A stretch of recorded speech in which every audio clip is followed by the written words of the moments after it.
camper didn't come with very much campside windows. So I'd like to put a window in the door. Now, we're at home, so we're kind of between stuff, so excuse the mess. But we decided we're going to go with this Lippard thin shade. This video is going to be all about the installation of this shade.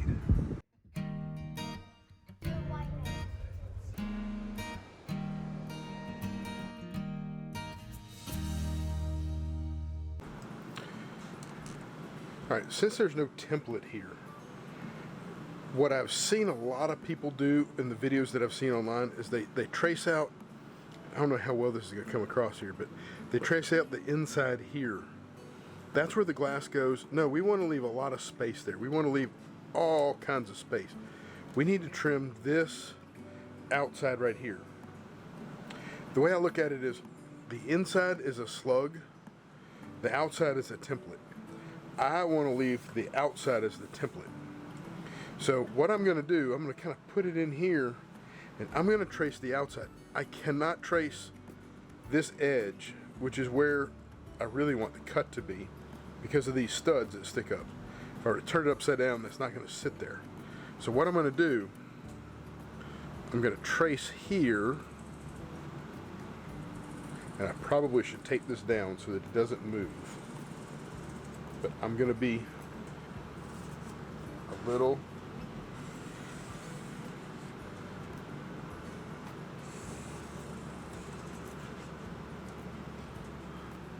hopeful, and I can already tell it's moved some. Not good on my part.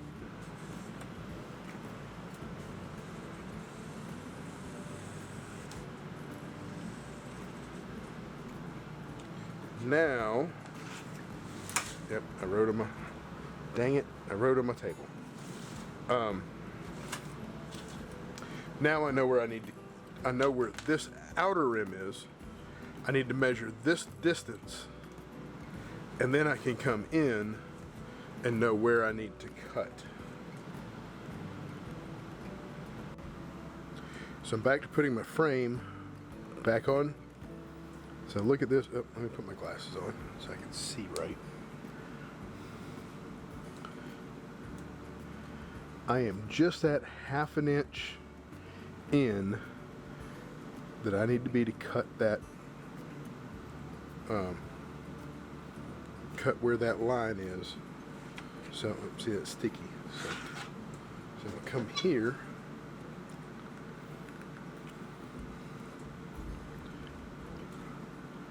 Mark ½ an inch, and we do the same all the way around. Now that I have that marked ½ an inch in, take my level, my straight edge, I know I'll be ½ an inch in, and mark here. That's where my cut's going to be. I'll do the same thing over here.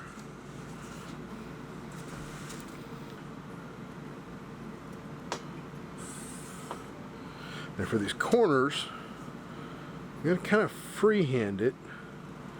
And I'm going to show you why I'm not too concerned about that as I do the template.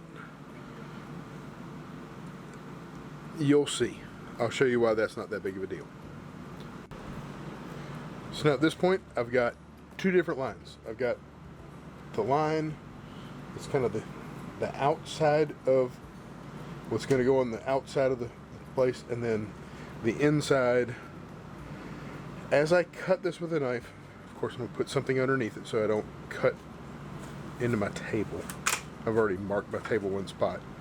But I'm probably going to come just a little bit inside of this inside line, just to give it a little bit of, well, we'll see. Probably the straight lines that I measured, probably stay with, but as I do the curves, I come a little bit on the inside. Alright, so what I've done, I just set this on top of the empty box so it's not on my table. And now I'm going to actually do the cutting. Just using a razor blade with a very sharp brand new knife. Cutting that line.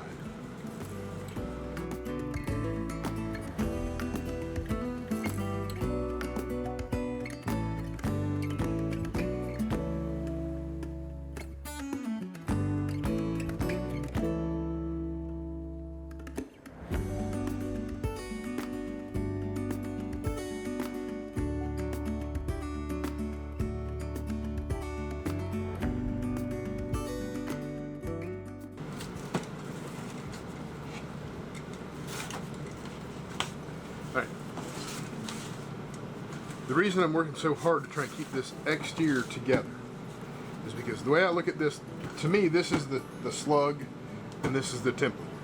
A lot of people use this when they hang it on the door in order to cut their hole. I would rather use this, and here's why. This is the part that has to fit in the hole. I want my hole to fit it. So I want to be able to snap it over and it fit nicely. Right now, I have this corner, turn it over here. These two corners don't fit. I'm going to adjust this angle.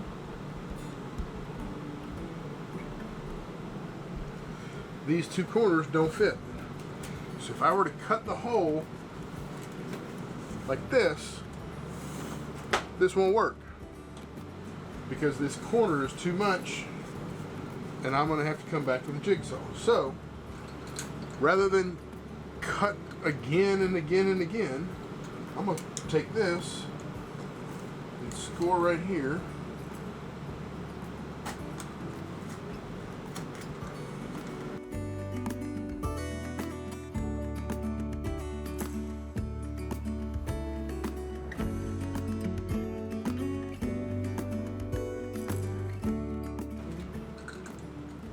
Now at this point, I have the perfect template to hang up on the outside that I know this is going to fit. I stuff like a little part here and a little part here. Kind of play with that a little bit.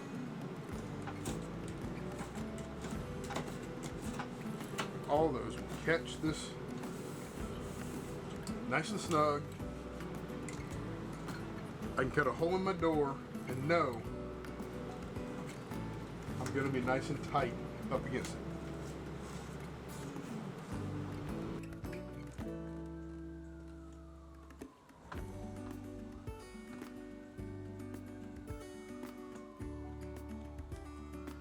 One of the advantages of using a template in this manner is I can actually take the outside, not impeding the marking of the blue tape on the inside. I've got free reign to do that. And also notice I'm using a tape measure. I'm not just relying on the level to make sure that it's level because I'm a little concerned that the camper might not be perfectly level. I try to get it as level as possible, but I'm taking the tape measure. So just as kind of an extra little security measure to try and get this thing as square to this door as I possibly can.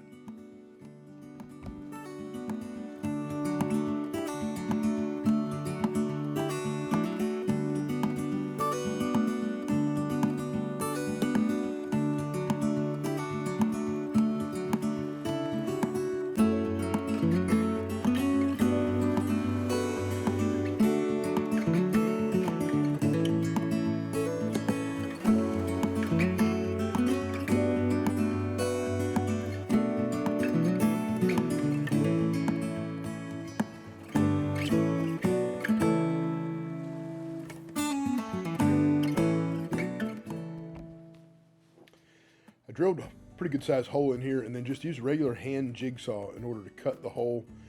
Took my time, went very carefully. But the important thing to note here is you want to use a blade specifically for thin metal. Even though this door is like an inch and a quarter thick, it's mostly styrofoam on the inside with a very thin sheet of aluminum on the outside and plastic on the inside. So you want to use a bit that is rated for thin metal. It's very, very important.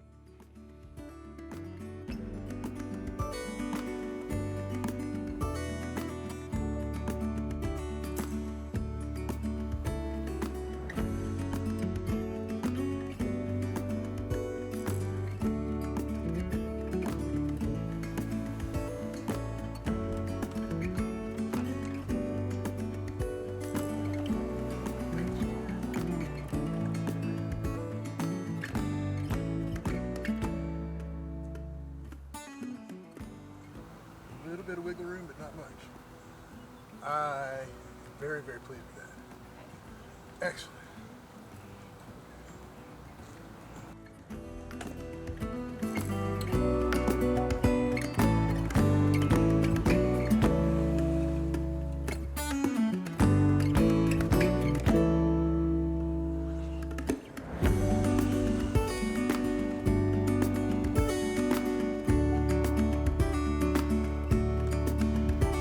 go too far into this, I want to explain these pieces came together, pressed in when it arrived in the box. These clips were just in a bag. I want to kind of show, I hope this will show up on the camera. These clips separate these two pieces, which pinch down on this. So when this is removed, that creates a tight pinch, and that's what's actually holding the thing together. This is the part that probably gives me the most anxiety. I'm worried about breaking the glass. Yep. At some point you have to let go of that glass. Hold on, babe. Can we do this? I mean,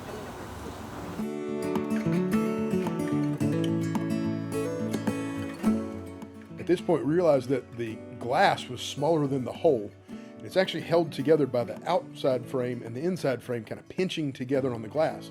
There's nothing to hold it. It was just the two of us with two hands. We were afraid we were going to drop it, so we used the tape to hold the outside frame in and to hold the glass inside of that outside frame and kind of pinch it between, and it worked perfectly. There's like this little ratchet lock that kind of locked it in and held it tight all the way around the frame.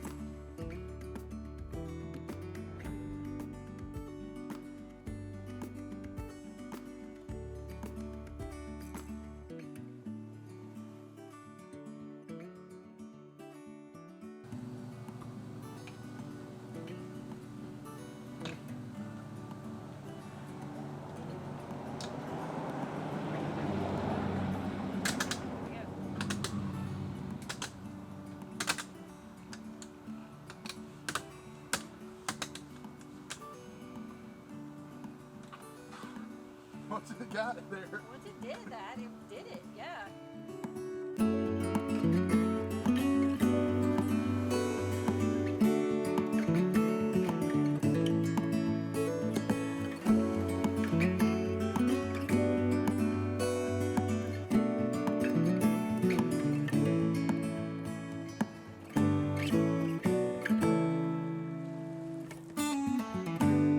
Yeah, once that grabbed, it grabbed. It was like,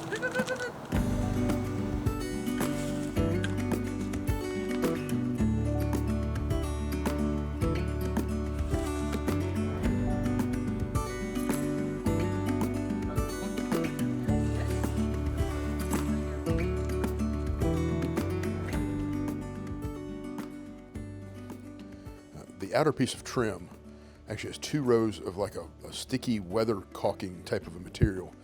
One that affixes to the door and the other one affixes to the glass so that you don't have to add any additional caulking or weather stripping around the glass.